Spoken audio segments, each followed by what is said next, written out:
Ikukwento ko lang din po sa inyo, guys. Ikukwento ko po sa inyo yung about my bus, my van, no, na land travel from Manila to CDO. Actually, guys, at that time kasi nag-van ako. I'm aware na ang van is masikip. I'm aware din na parang mahirap din talaga mag-land travel from ganun kalayong mga location from Manila to Mindanao or from Manila to Cagayan de Oro, which is Mindanao located, and na isla, magkalayo, di ba? No? So, gitna ng Visayas, yung ganun. So, kumbaga guys, yung ganito. Yung van ko kasi, kaya ako nag-van lang naman nun. Kasi may karga akong kargamento. may karga akong table, like dining table. And then may mga upuan na, 6 na pirasong upuan. And ayun, binili ko siya from Shopee. Yeah. And then dito ko na lang sa Manila pinadeliver, and then yun. Dahil uwi naman ako ng Mindanao, sinabay ko na. So, since yung van kasi, pwedeng i-pick up kayo sa location niyo, like kung saan talaga kayo, yung saan kayo, yung bahay talaga ninyo. Pwede kayong i-pick up, parang door to door, ganun. So, yung ginawa ko naman, so, pumayag ako, kasi door to door. Tapos, magkano yung pamasahe ng mga 4,000 plus of, I guess, 5,000. Nakalimutan ko na. But, kumbaga, nagdagdag ako ng 1,500 pesos for my kargamento. Mga kargamento ko, like kargamento pag negative, parang yung table and chairs ko, yung lemesa, nagdagdag ako ng 1,500 kasi mabigat din naman talaga kasi malaki. At doon yung kinarga sa taas ng van, sa roof ng van, doon yun nilagay. Kaya lang kasi guys, at that time, kaya ako nasabing traumatic yun. Kasi number 1 na traumatic. Unahin ko na to, kasi door to door, di ba? So parang, dapat Cagayan de Oro yung yung baba ako ng Cagayan de Oro, yun yung usapan. But binaba ako, wala pa atang Butuan, or napakalayo pa. Butuan to CDO is something like 6 hours pa yung biyahe, yung ganon. Ganon pa kalayo guys, actually. At pangalawa, binaba ako doon. Hindi lang naman ako. Actually, nagalit din yung kasamahan ko. Nakasama ko na doon ka binaba kasi sa probinsya kasi guys, probinsya na din kasi yun binabaan namin. Mga alas 10 guys, alas 9. Sobrang dilim na nun at halos wala ng tao. Doon kami binaba sa sobrang dilim. Hindi kasi city yun Parang natakot kami, parang sumakay pa kami. Buti na lang may nakita kami tricycle. Sumakay kami, pinagpahatid kami sa mismong bus station. Napakalayo pa ng bus station na yon. Yung bus station naman na yon, parang ang layo. Nagbayad pa kami ng 300 pesos for that tricycle lang. Di ba? Ganun siya kalayo. Mabuti na lang pumayag at hindi na dapat papayag yung tricycle na yun. Mabuti na napakisayuan namin. At nireklamo ko na naman guys, nagtry ako na mag-contact doon sa mismong Ayun, sabi nila, tatanggalin daw, ganun. Don't believe na tinanggal talaga yun. At hindi na rin naman ako kung tinanggal ba talaga, kung ano yung parusang ni binigay doon, hindi na rin. Kasi, nakaka-stress, nakakadagdag stress na. Hindi ko na binalikan pa. Bahala na siya kung ulitin na sana. Anyway. Yun ang nangyari. Yung pangalawa naman guys na traumatic siya kasi di ba masikip yung van? Marami kami sa van sa loob. And actually, lahat talaga ng chair na upuan talaga. Na talaga, walang chair or mga upuan na walang nakaupo. Lahat talaga. And may gumamit pa dun sa may bandang gilid.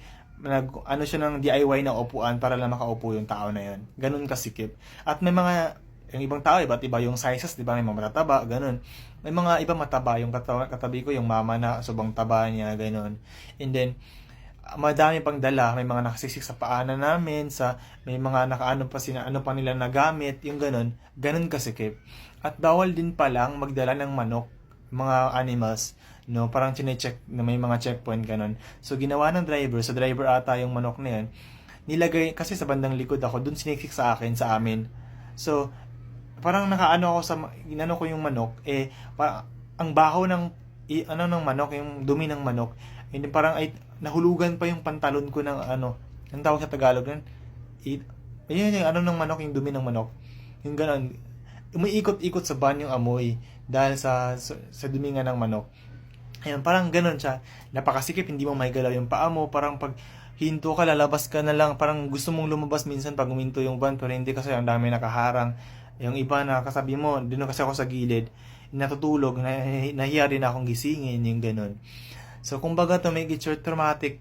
Kung may plano kayo mag-van, especially pag hindi naman private at hindi sa inyo, wag na guys. Wag na. No?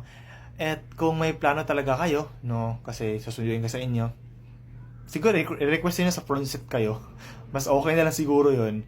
Pero pag van, lalo na pag may bandang likod kayo, big X ako doon.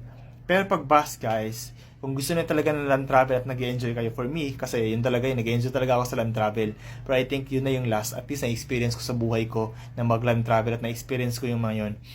Pero kung sakali man na gusto na talaga i-try like me, no, marami nga nagko-question, bakit gusto mo mag-ganyan?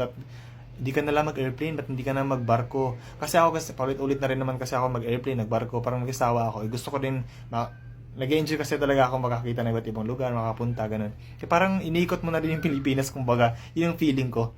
Pero ang ginawa ko doon, natutulog lang naman ako, hindi ako nakatingin sa bintana kasi nahilo nga ako.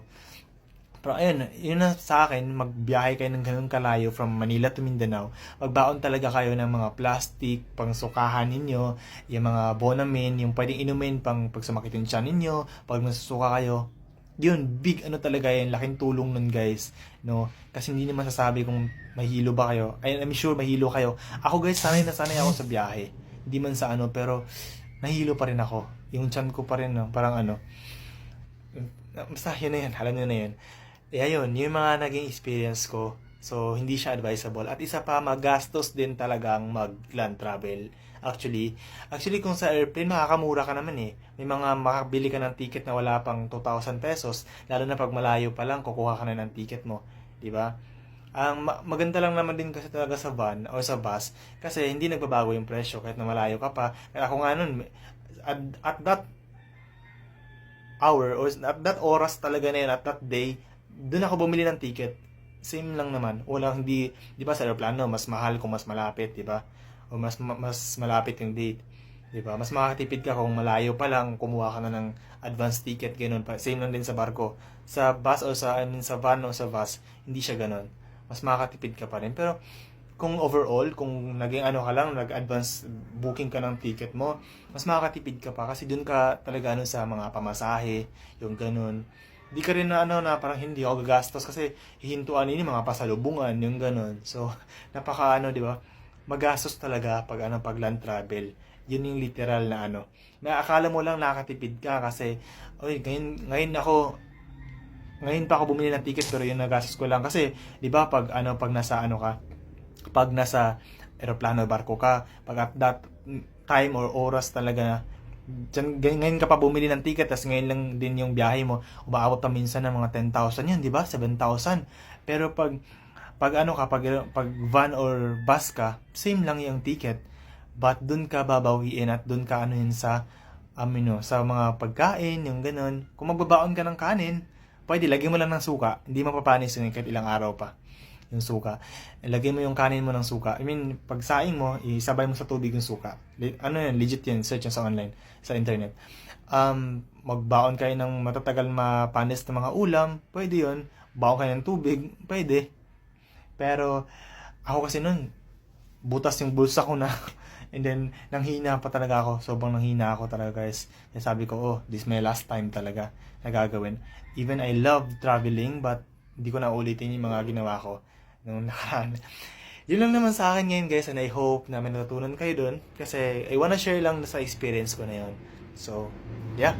Anyway, sa barko naman, kung share ko din yun kasi para din alam nyo.